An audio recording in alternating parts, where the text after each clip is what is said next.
அத்தனையும் படித்து முடித்தேன். காலத்தின் அருமை கருதி ஒரு சிலவற்றை மட்டும் உங்களுடன் பகிர்ந்து கொள்ள ஆசைப்படுகின்றேன். டாக்டர் ஜி வணக்கம்.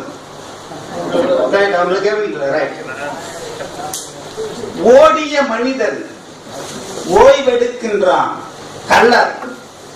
என்ன அற்புதமான துளிப்பா பாருங்க. அழகாக சிந்தித்திருக்கின்றார் இந்த அருமை தம்பி. ஓய்வு என்பது இயற்கையை நமக்கு கொடுக்கின்ற ஒரு வரப்பிரசாதம். ஓய்வு என்பது தூக்கம். தூக்கம் தொலைத்தவர்கள் தொலைந்து போவார்கள். நீங்கள் எல்லாம் மறந்திருப்பீர்கள். சார் அந்த CEO and managing director, youngest corporate MD, அவருக்கு வயசு 42 வயசு தான். ரஞ்சன் தாஸ் மிக உயர்ந்த பதவியிலே இருந்தார். காலம்பர ஓட்ஸ் டிஃபன் தான் சாப்பிடுவாரு, தினமும் ஜிம்முக்கு போவாரு, எல்லாம் பர்ஃபெக்டா பண்ணாரு. ஆனால் ஒரு விஷயத்தில் மட்டும் அவர் அலட்சியமாக இருந்தார், ஓய்வு. தூக்கத்தை தொலைத்தார். 42 வயசுல மேசிவ் ஹார்ட் அட்டாக்ல போனாரு.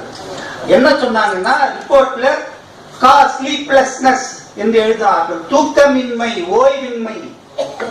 அதனை அழகாக சொல்லி இருக்கின்றார். ஓடிய மனிதன் ஓய்வெடுக்கின்றான், கல்லறை. நல்ல சிந்தனை தம்பி, உங்களை பாராட்டுகிறேன்.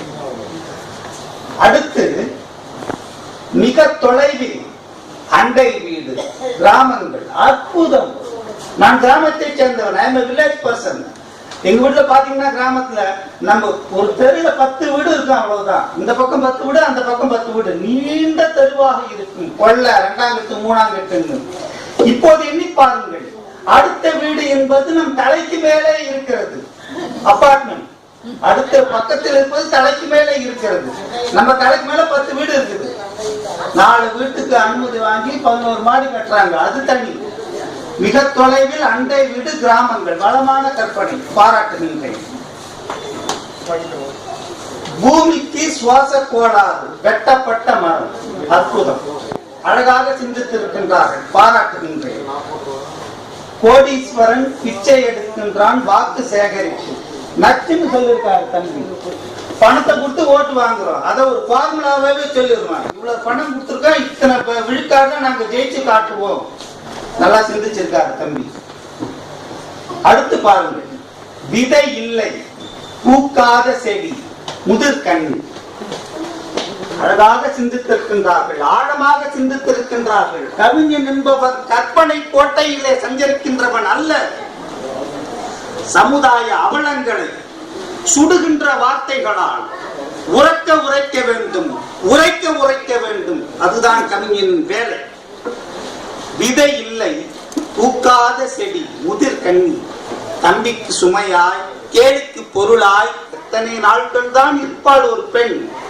ஆழமாக சிந்தித்திருக்கின்றார் இந்த தம்பி, பாராட்டுகின்றேன். அடுத்து திருஷ்டி பொட்டு அழகாகத்தான் இருக்கிறது, முகப்பரு. வளமான கற்பனை. வயசு இல்ல, காதலை பற்றி சொல்வதென்றால் அன்பு தம்பி போன்ற துடிப்பான இளைஞர்களால் தான் சிறப்பாக சொல்ல முடியும். அற்புதமாக சொல்லி இருக்கின்றார்கள். முகப்பரு கூட திருஷ்டி பொட்டு மாதிரி இருக்கிறதா. பாராட்டுகிறேன் தம்பி. உங்களை கரம் பிடிக்க போகின்ற பெண் கொடுத்து வைத்தவள். பாராட்டுகின்றேன். இப்படி இன்னும் முத்தாய்ப்பாக ஒன்று சொல்கின்றேன். வெட்டப்பட்ட மரங்கள், கோபத்தில் சூரியன், சுட்டரிக்கும் வெயில். அற்புதம். சுடுவது சூரியன் இயல்பு, குளிர்வது சந்திரன் தன்மை. இது இயற்கை நிகழ்வு. அடர்ந்த வனத்திலே கடும் கோடையிலே சென்றால் கூட உஷ்ணத்தின் தாக்கம் தெரியாது. கொஞ்ச தூரம் தான் வெட்ட வெளியில நடந்தா சுட்டு பொசுக்கிடும் சூரியன். அதற்கு அந்த தம்பி சொல்கிறார், வெட்டப்பட்ட மரங்கள், கோபத்தில் சூரியன், சுட்டரிக்கும் வெயில். உங்கள் சிந்தனை